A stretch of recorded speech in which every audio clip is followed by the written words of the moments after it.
তো নির্যাতিত দল হিসাবে প্রথম আঘাতটা আমাদের উপরেই আসে এবং শেষ আঘাতটাও আমাদের উপরে আসে।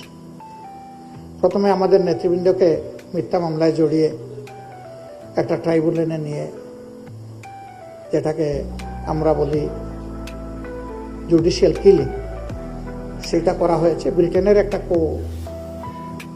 অ্যাপেক্স কোর্ট এই সংক্রান্ত একটা রায় দিয়ে বলেছে it was a genocide of the justice. এটা ছিল বিচারের গণহত্যা, এটা কোনো বিচার ছিল না। ব্রিটেনের অ্যাপেক্স কোর্ট, বাংলাদেশ। আর শেষ আঘাতটা ছিল আমাদেরকে নিষিদ্ধ করা, এটা আর কাউকে করা হয়নি।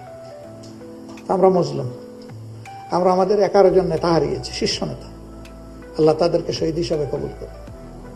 অসংখ্য সাথী হারিয়েছে, আল্লাহ তাদেরকেও শহীদ হিসাবে কবুল করে।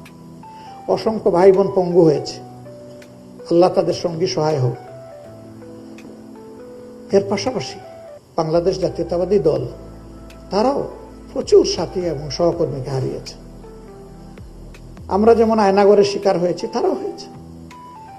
আমরা যেমন মামলা খেয়েছি, জেলে গিয়েছি, তারাও খেয়েছেন, গিয়েছেন লাখে লাখে, হাজারে হাজারে না। আমরা উভয় দল। ব্যক্তি হিসাবে বেগম খালেদা জিয়াও জুলুমের শিকারে পরিণত হয়েছিল। তিনি একদিকে মজলুম, আরেকদিকে অসুস্থ।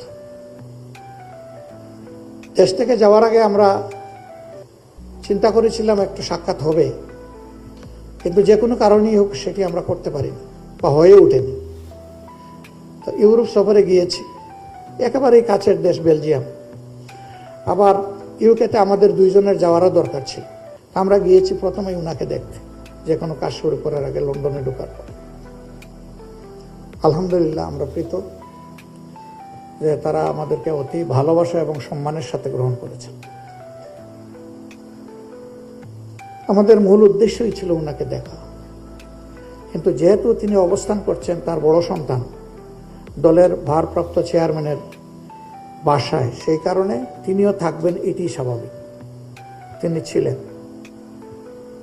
2 জন বাংলাদেশি মানুষ চা খাইতে গেলে একজনের সাথে আরেকজনের কোনো পরিচয় নাই, শুরু করে দেয় আমাদের দেশের রাজনীতির কথা। আর আমরা 2 দলের দায়িত্বশীল নেতৃবৃন্দ এক জায়গায় বসবার, রাজনীতির কোনো কথা হবে না, এটা কি বাস্তব? এটা বাস্তব না। কথা তো হয়েছে, কিন্তু আমরা সুনির্দিষ্ট কোনো বিষয়ে কথা বলিনি। কখন নির্বাচন হবে, কিভাবে নির্বাচন হবে, বিচার প্রক্রিয়া কিভাবে হবে না হবে, বিভিন্ন বিষয় নিয়ে আমরা সাধারণ আলোচনা করেছি। ওইটা ডিসিসিভ কোনো ডিসকাশন ছিল না।